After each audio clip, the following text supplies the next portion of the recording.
Hello, magandang umaga po sa inyo mga ka-neighbors at magandang araw po sa ating lahat. For today, ito po ang topic natin. Natapos na tayo sa ibang aspeto ng first floor. Ito naman po ang ipapakita ko sa inyo, yung pag-install ng salamin na very important sa ating building kasi siya po yung magiging parang enclosure ng ating first floor. At ito po yung isang area of concern. Ayan, ito po yung nasa harap.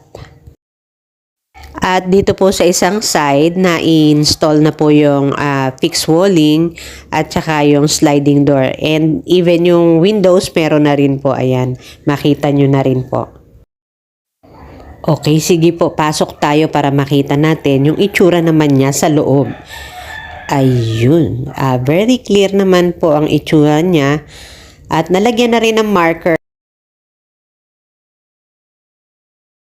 Importante po yung mga marker na yan kasi normally ang mga tao sanay po nang wala siyang salamin. Baka po mabangga, mabasag yung salamin, maka-aksidente po. Eto po, ongoing na po yung preparation nila para sa pagkabit ng another salamin doon sa harap. Bale, 3 pieces po na salamin niya na ikakabit pa doon. So, ayan. Start na po sila sa pagbuhat ng salamin na akala natin medyo magaan kasi clear lang pero talagang kailangan po ng katulong para siya ay mabuhat at maikabit. So, for final touches po, syempre lalagyan nila ng sealant yan at makikita nyo yung diskarte kung paano siya i-apply.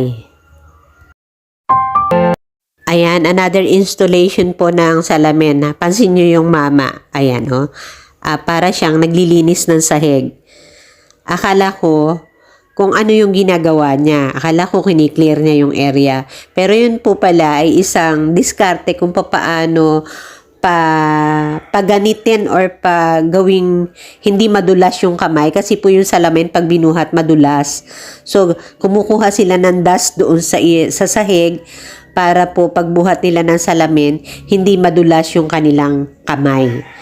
Ayun, nakuha ko po yan. Tinanong ko sa kanila kasi talaga nagtaka ako bakit kailangan nilang magkuskus sa sahig bago sila magbuhat ng salamin. So, ayan, medyo nagkaroon po sila ng problem sa pagkakabit.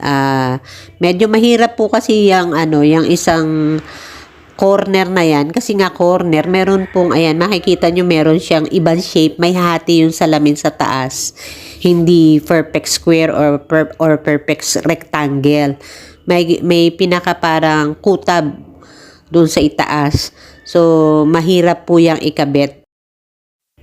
Okay, so naggawa po sila ng ibang adjustment doon sa mga katabing salamin para po maikabit nila itong pang-corner na salamin. And at the same time, ayun, ginagawa po nila ulit yung pagkuskus ng sahig.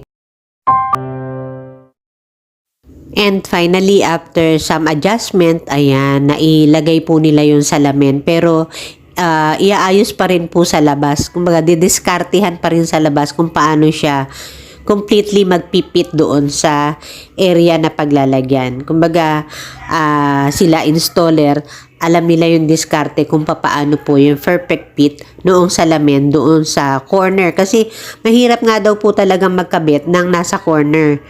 At lalo pa yan, hindi nga po yung perfect shape siya.